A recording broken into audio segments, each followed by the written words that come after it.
السلام علیکم ورحمت الله وبرکاتو. نن زه ستاسو سره خبره کوم په زیتون باندې چې د زیتون استعمال او د هغې فایدې څومره دي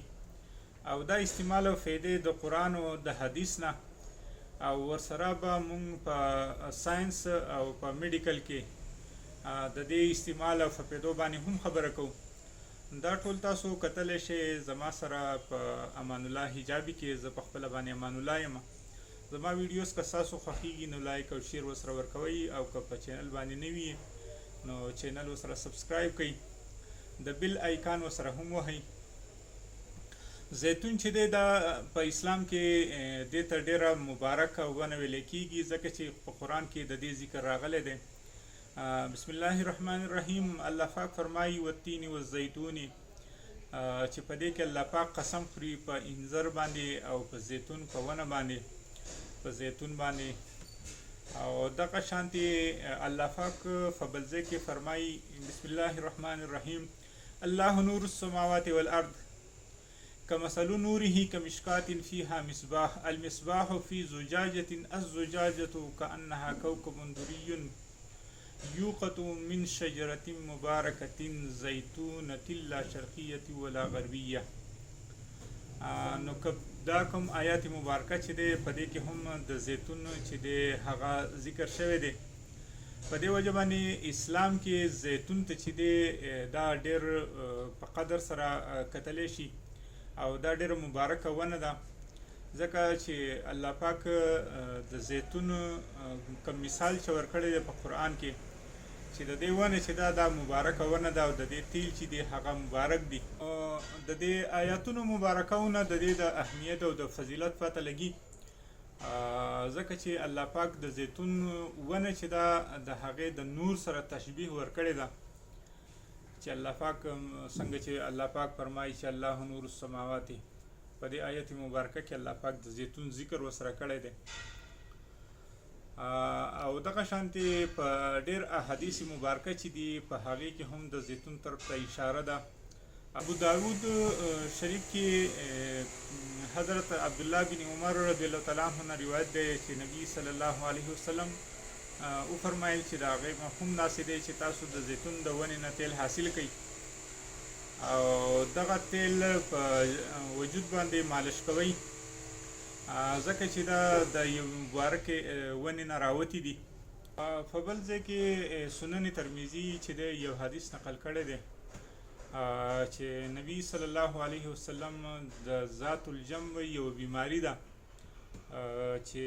دا د فیفړو انفیکشن هم ورته ویل کېږي. په دې به بیا په ډاکټري اصولو کې هم خبره وکړو چې د دې بیمارۍ دپاره حضور صلی الله علیه وسلم به عود هندي او زیتون تیل د دې د استعمال مونږ ته تلقید کولو چې تاسو د دې بیمارۍ دپاره عود هندي او د زیتون تیل چې دي هغه استعمالوئ. سنن ابو داود کې یو حدیث چې دی هغوی نقل کړی دی اگر چې د حدیث ته چې دی علماو ضعیف هم ویلی دی چې په هغې کې سیدنا علي رضی الله تعالی عنه فرمایي چې کومه زنانه د حیض والا زنانه کله چې هغه د حیض نه بیمارۍ نه فارغه شي او غسل وکړي نو د زیتون تیل چې دي لږ وړی چې دا وړی دي په زیتون په تیلو باندې غوړه کړي او هغه مالوش چې کومې ته ویلی کېږي هغه مالوش دي بیا په کوم حمول شي په هغه ځای کې دي بیا دی کېږدي نو د دې هم ډېرې فایدې راغلي دي. سلسله 874 نمبر یو حدیث مبارک دی چې نبی صلی الله علیه وسلم به فرمایل چې د زیتون تیل چې دي دا تاسو خورئ او په یختو کې هم لګوئ ولې چې دا د یو مبارکې ونې نه راوتي دي. نو په دې وجه په اسلام کې زیتون ته چې دي دا ډېر په قدر او په مبارک نوم سره یادیږي ځکه چې قرآن او حدیث دې ته مبارک ونه ویلې ده او د هغې په وجه باندې د دې اهمیت چې دی او د دې فضیلت چې دی دا په قرآن او حدیث او په مسلمانانو کې چې دا سیوا دی. په بل ساينس چې دی په زیتون باندې د ټول نه زیات تحقیق په کوم څیز باندې شوی د هغه د زیتون دی چې په دې باندې ډېرې زیاتې ریسرچ شوي دي او ډېر زیات تحقیقونه چې دي هغه شوي دي او د دې د خوراک په باره کې او د دې د استعمال د مثلا د مالش به طور مالش استعمالول دا دواړه چې دي دا ثابت دي. په هغې کې اولنۍ فایده چې څوک د زیتون تیل چې دی هغه استعمالوي نو هغه به د هټ اټیک نه یا د زړه د دورې نه چې دی دا بچ کېږي. بل د زیتون دویمه فایده دا ده چې د کولیسټرول کمي لپاره چې دی د زیتون تیل استعمالول چې دي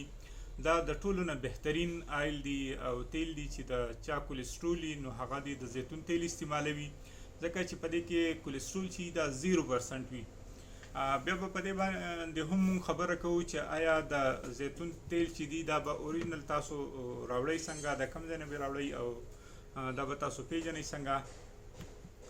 بل په دې باندې کوم تحقیق چې شوی دی د کومو خلکو چې شوګر نو د زیتون تیل د هغوی دپاره بهترین څیز دی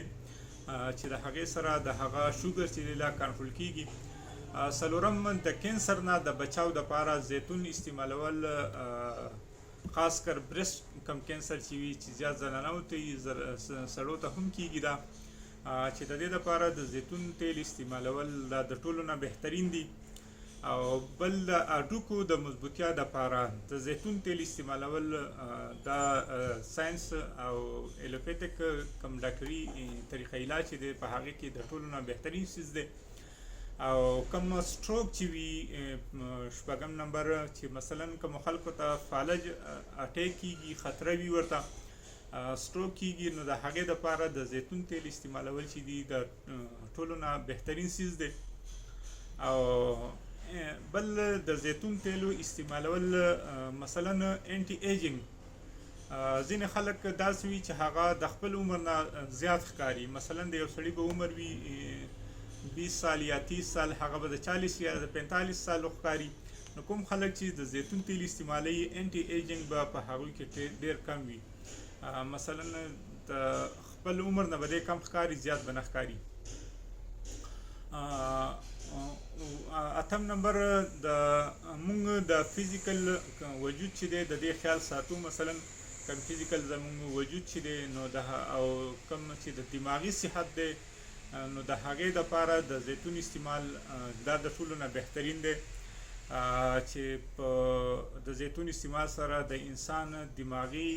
او عصبي صحت چې دی دا مضبوطیږي ښه کېږي. او بل نهم نمبر دا انټي بیکټیریا هم دی مثلا انټي بایوټیک که موږ ورته ووایو چې د جراثیم کش دی او د جراثیمو خلاف چې دی زیتون تیل چې دی د دې استعمال چې دی دا د ټولو نه بهترین دی. لسم د قبض خلاف چې دی زیتون چې دی دا د ټولو نه بهترین څیز دی چې د کومو خلکو قبض وي او د قبض شکایت وي هغه ته نو د هغه دپاره زیتون تیل استعمالول دا د ټولو نه بهترین دی. بل د سکین دپاره چې د کومو ځینې خلک به تاسو لیدلي وي چې د هغوی سکین چې وي دا خشک وي بیخي او ځینې د ترو تازه وي نو د ترو تازه سکین دپاره د زیتون استعمال چې دی دا بهترین څیز دی. او دغه شانتې په درد کې هم زیتون چې دی استعمال که مثلا په یو ځای باندې ستا درد وي تا ته تکلیف وي په هغه ځای باندې د زیتون مالش کول چې دي دا بهترین دی. دا هم د ساینس نه ثابت دی چې د دې استعمال چې دی مالش کولو سره د یختو وتلو دپاره د زیتون تیل چې دی استعمالول دا بهترین څیز دی. بل د دې استعمال داسې هم دی چې مثلا تاسو که د زیتون تیل چې استعمالوئ نو د زیتون تیل به تاسو داسې نه استعمالوئ چې په هغې کې تاسو پخلی کوئ او یا مثلا تاسو پکې پراټې پخوئ یا پکې انډې پخوئ بلکې د زیتون استعمال چې دی هغه که تاسو چاټ جوړ کړی وي یا سلاد مو جوړ کړی وي نو په هغې باندې د پاسه یو چمچ 2 چمچې اچول دا د هغې دپاره بهترین دی. زیتون تیلو که تاسو وایي چې د زیتون د تیلو نه موږ ته فایده میلاو شي او داسې فایده میلاو شي کومه چې د زیتون د تیلو نه پکار وي نو د هغې دپاره زیتون په زیتون کې پخلی کول مثلا دومره فایدهناک نه دي یا پکې پراټې پخول یا پکې انډې پخول دا هغه عمره فایده نه ورکوي ځکه چې کوم څیز زیات وسوځي او زیات په اور باندې کېښودلی شي نو د هغې فایدې کمیږي هم. د هغې د زیتون د استعمال بهترینه طریقه دا ده چې تاسو سهار په ناره باندې 2 چمچې د زیتون تیل چې دی هغه استعمال کوئ، یا که تاسو د ځان دپاره چاټ جوړ کړی وي په هغه چاټ کې یو 2 چمچې واچوئ میلاوې کوئ، یا که تاسو د روټۍ سره سلاد استعمالوئ په سلاد د پاسه باندې یو 2 چمچې استعمال کوئ، یا تاسو په ګرمو اوبو کې هم یو 2 چمچې اچولی شئ، او یا تاسو چې پخ کړی په چیو کې یا په پیو کې ځان ته یو 2 چمچې واچوئ. نو دا بهترینه طریقه ده چې په دې سره د زیتون هغه فایدې چې کمی چې ساینس او قرآن او حدیث کې راغلي نو هغه د دې دپاره دا بهترینه طریقه ده د استعمال چې مثلا تاسو استعمال کوئ. نورې هم بلا فایدې دي خو هغه به تاسو ته بیا زه په بله ویډیو کې وښیم. او ذات الجم کومه بیماري چې تاسو ته ما یاده کړه د برست یا د پیپرو انفیکشن چې دی هغې باندې بیا تاسو سره زه د ډاکټرانو رای چې دی هغه شامله کړم. والسلام.